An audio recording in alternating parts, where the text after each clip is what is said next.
Olá, minhas queridas princesas, meus queridos.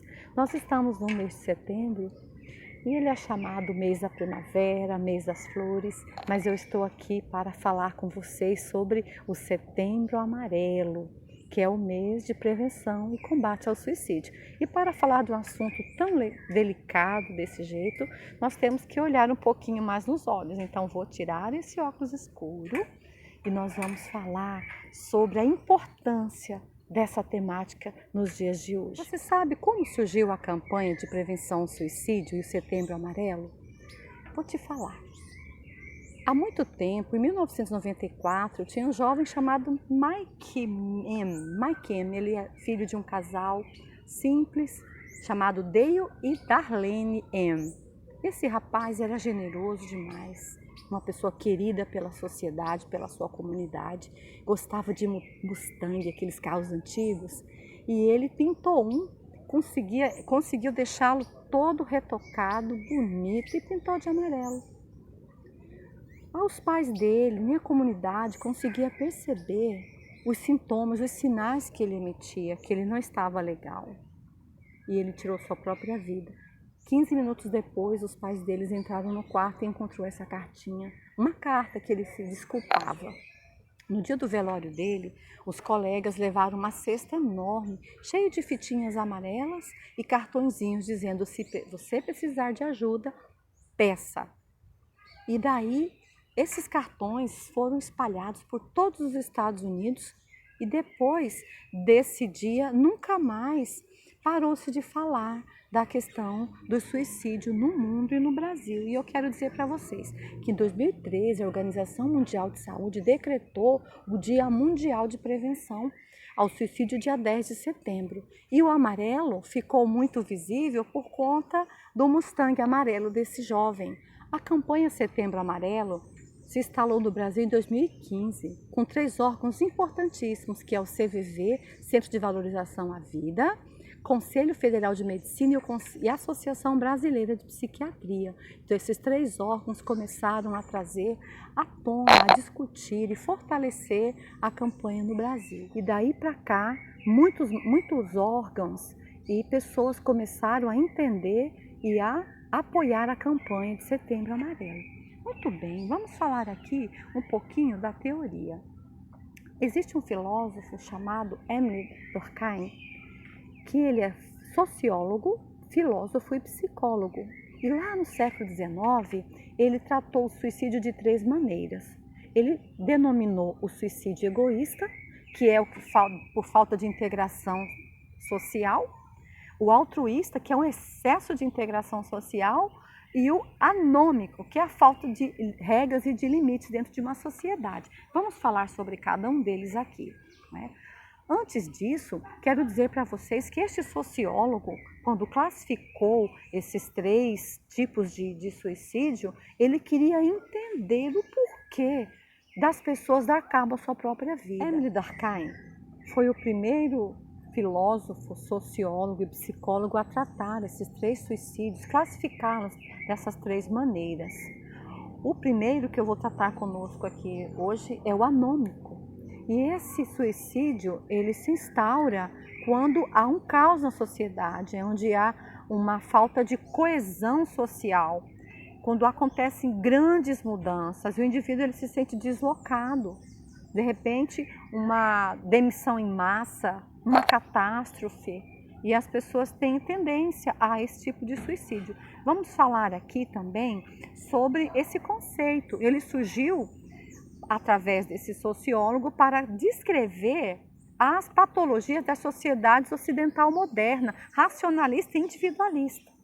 Então, esse tipo de suicídio, ele é causado muitas vezes por um desemprego em massa, com coisas grandes em que o indivíduo ele se sente desprotegido das leis. Por isso, ele comete esse suicídio. Vamos falar agora do suicídio egoísta, porque é o contrário desse, é falta de integração social.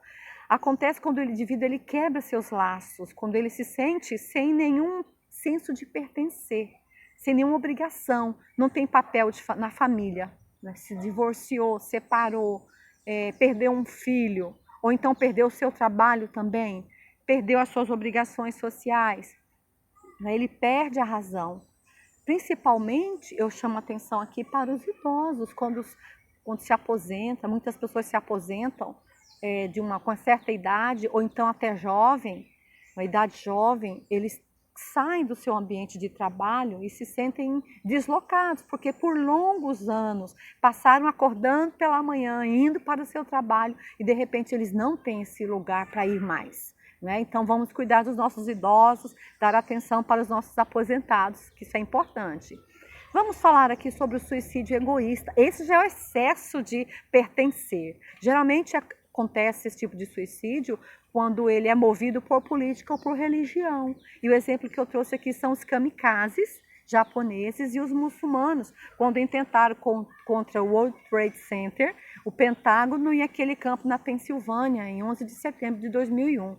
Então, mesmo sabendo que ela está propensa a morrer, não é? Ela vai por vontade própria e comete esse tipo de suicídio. Emily Durkheim começou a estudar essas formas de suicídio diante das perspectivas humanas, tentando descobrir o porquê as pessoas intentavam contra a sua própria vida. E 100 anos depois, nós vemos muitos estudiosos tentando descobrir a causa. E uma das coisas que ele aponta aqui são os fatores multifocais. Então, não é apenas uma causa, são muitas causas que são acumuladas, não é? Para a filosofia, ele entende que é uma definição para sempre de uma questão provisória que pode ser resolvida, não é? E as pessoas tentam entender as que ficam e não conseguem, não é? Então eu quero chamar a atenção aqui para você que me ouve. Não julgue. Não julgue a pessoa, não julgue a situação, não julgue nada, não é nossa função julgar. E até mesmo para tratar dessa temática, exige muita prudência. Não dê ibope para as coisas ruins, não gaste seu tempo propagando como foi que a pessoa intentou contra a sua própria vida, não romantize, né? Quem quer se matar, ela quer terminar com o sofrimento que ela sente, é uma dor lancinante que ela tem. Né? Muitas vezes não é tirar a vida, mas tirar a dor, arrancar aquela dor que ela sente. E o único caminho que ela pensa é esse.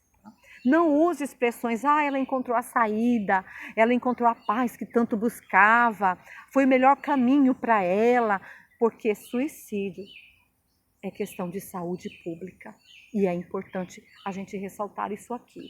E o mais importante de tudo, não seja sensacionalista. O brasileiro gosta de dar uma notícia ruim. Então vamos ter critério, cuidado com esse tipo de temática, com essa propagação. Nós estamos aqui para ajudar. Qual é a dica que nós podemos trazer aqui para vocês? Não tenha medo de falar sobre a temática de forma responsável. Lembre-se sempre que este tema envolve pessoas. A pessoa, os seus familiares, seus amigos. Então é importante que nós tenhamos muito respeito e cuidado, não é? Também, se a pessoa precisar de ajuda, informe seus familiares. É importante que os familiares saibam. De repente, a pessoa está num desespero tão grande e procurou você.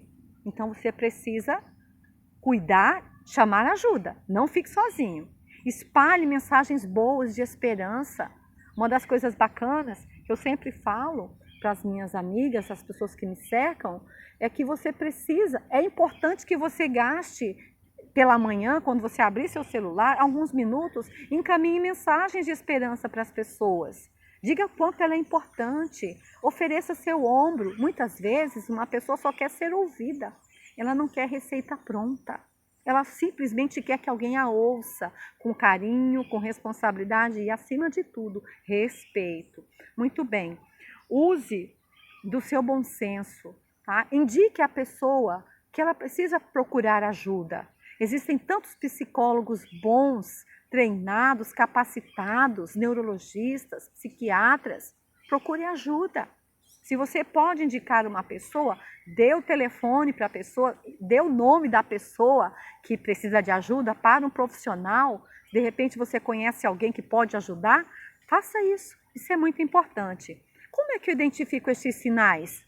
percebendo o comportamento das pessoas, vendo se tem algum estranhamento, uma conduta diferente, não é? Eu quero chamar a atenção aqui também para os adolescentes. Nós temos muitos adolescentes nas escolas e é para você também que eu quero falar. Não precisa você se automutilar para tirar essa dor. Tem outra maneira de você se libertar desse sofrimento que você está vivendo, tá? Tem ajuda, tem pessoas que querem ajudar você. Nossas escolas têm muitos profissionais bons que podem parar e ouvir você. Então não tenha medo, não precisa se machucar, porque isso dói tanto depois. Você depois vai ter que esconder o seu braço é tão lindo, foi feito com tanta perfeição. Pense nisso, tá? E eu quero falar com os pais também, pais que me ouvem nesta hora. Pare de dizer que a adolescência é uma aborrecência.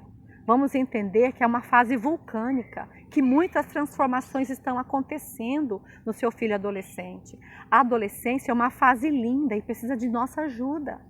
É uma fase que todos nós passamos, todos nós adultos e as crianças vão passar. Então nós temos que olhar a adolescência com um olhar diferente. É um olhar de crescimento, de busca.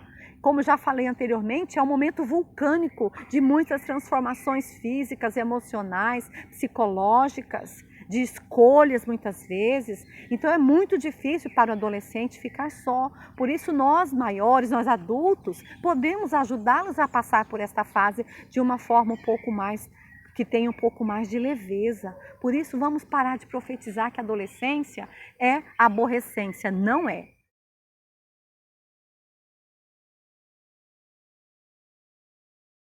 Segundo o psiquiatra Dr. Fernando Fernandes da USP, ele diz que 90% das pessoas que tiraram suas vidas poderiam ter sido diagnosticadas antecipadamente e evitar esse fatídico. Então é importante que nós estejamos sempre ligados, observando as pessoas que estão à nossa volta. Outras causas que ele traz também, fala sobre a depressão, transtorno bipolar, esquizofrenia, abuso de álcool e outras circunstâncias também.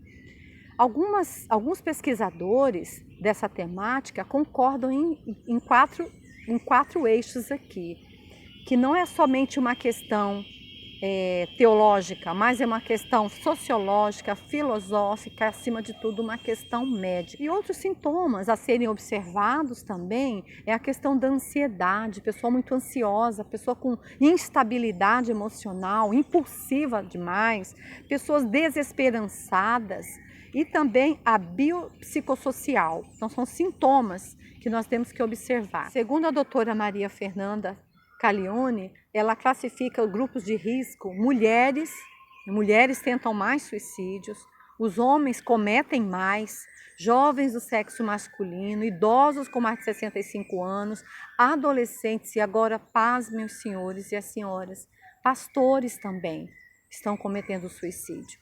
Nós precisamos entender que pastor é um ser humano como qualquer outra pessoa. Ele não é um semideus, ele é uma pessoa que precisa de ser entendida, precisa ser ouvida, amada, precisa ser compreendida por toda a sua comunidade.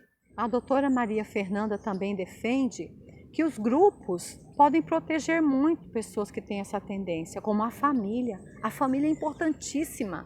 Observar como está o seu filho, sua filha, sua esposa, seu esposo, pessoas que estão embaixo do seu teto. O pai e a mãe precisam estar bastante atento a isso, não é? Colegas de trabalho, amigos, redes sociais. Quando você perceber uma frase ali meio suspeita, conversa, chama a pessoa para junto de si. São alarmes que elas soltam, né? Ela chama de alarmes verbais, que nós temos que estar antenado. Por exemplo, quando você perceber que alguém está com essa tendência ou se sentindo muito entristecida, chama para conversar. Se você tiver liberdade com ela, vai direto ao assunto. Amiga, amigo, você está pensando em tirar sua vida? E ouvir é tudo. Eu já falei isso anteriormente, a pessoa quer ser ouvida. Deixe ela falar e ouça com atenção. Mostre empatia. Preste atenção de frases do tipo: tanto faz eu viver como morrer, a vida não vale a pena, é melhor eu estar morta, ninguém vai sentir a minha falta mesmo, quero morrer. Avise a família se você tem como avisar. Fale para as pessoas que cercam, nessas pessoas que estão sofrendo, com vontade de tentar contra a sua vida, quando você perceber esse tipo de frase. Tenha empatia, e tem uma frase que diz, pelos teus olhos eu te vejo. Ou seja, você precisa, eu chamo de outrospecção, é você entender realmente o que se passa com a outra pessoa e não deixá-la sozinha. Muitas pessoas, elas têm traumas por conta de um abuso que sofreu na infância, bullying, né? E tudo isso são motivos da pessoa se entristecer de uma tal forma ao ponto de não querer mais viver. Observe mais sinais. Comportamento depressivo, sensação de culpa, a forma da pessoa pensar e hipervalorizar o que é negativo e desvalorizar os aspectos positivos. Às vezes uma visão distorcida da realidade, a pessoa fica sem energia, se isola com facilidade, tem uma expressão um pouco pesada, mas também quando a pessoa estoca medicamentos, de repente compra até uma arma, né? Acontece isso. Quando ela resolve todas as suas pendências, não fica devendo para ninguém, ou ela dá algo que ela gosta muito de presente para outra pessoa, se a pessoa já tentou outras vezes contra a sua própria vida. Então, nesse momento, é importante apresentar razões para ela se sentir importante, como, por exemplo, fale dos seus cachorros para ela, dos cachorros dela, fale dos seus pais, se tem filhos, fale dos filhos, mostre a ela que ela tem importância para muitas pessoas, estimule a procurar ajuda. Se você encontrar uma pessoa no ato com um tanto de comprimido, não permita, não deixe, busque mesmo ajuda, interrompa esse processo. Existe um guia intersetorial de prevenção do comportamento suicida para crianças e adolescentes, feita pelo MEC, que eu acho importante que nós conheçamos, principalmente nós educadores, né? O suicídio é um fenômeno muito complexo e multifatorial. Na nossa profissão, nós temos muito a contribuir e ajudar a prevenir também, fazendo as oitivas dos nossos estudantes, criando parcerias com outros setores, desenvolvendo a cultura da paz, fazendo rodas de conversas. Existem muitas formas que nós podemos sentar, observar, conversar, dialogar, deixar o nosso estudante com mais liberdade de conversar, não é? Isso é importante demais. Criar espaços para dialógicas, para discussões sobre essa temática, quebrar esse tabu e falar. Quanto mais nós falarmos, eu tenho certeza que nós vamos conseguir resolver muitas situações e evitar que muitas coisas ruins aconteçam. Outras frases também que nas minhas pesquisas eu descobri que nós devemos evitar sua vida é melhor do que de muita gente, pense positivo, se você confiar em Deus vai cair na real e tudo vai passar. Mas o mais importante nesse momento é que você está com vida. Então existem tantas frases prontas que quem está sofrendo dessa dor tão grande que não vai surtir efeito nenhum. Por que você vai pensar em se matar porque terminou com ele ou terminou com ela? Ela nem vale tudo isso, ele nem vale tudo isso. Eu conheço muita gente que pensa em se matar, mas quem fala não faz, faz sim. Então é importante observar, são sinais que as pessoas deixam para nós. É importante. Eu também já tentei isso, mas eu superei. Cada pessoa vê a vida de uma forma, tem uma ótica de observar, uma forma de observar, tem uma ótica das coisas. Então nós não podemos colocá-la no mesmo nível. Nivelar é muito sério.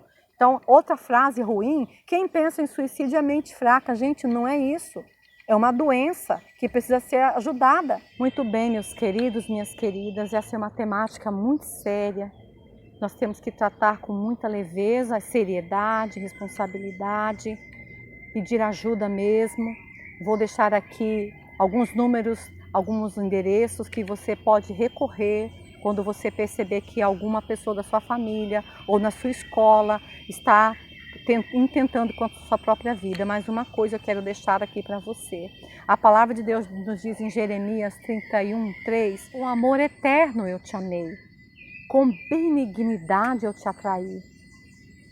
Você acha mesmo que Deus ia gastar o tempo dele em alguém que não tem significado nenhum?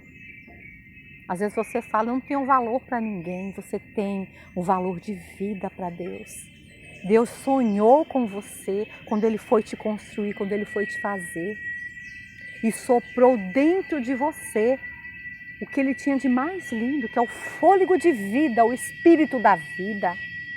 Creia, você pode vencer isso com a ajuda de médicos, medicamentos, psicólogos, psiquiatras, neurologistas, um amigo bom, uma amiga bacana para te acompanhar, seu pai, sua mãe.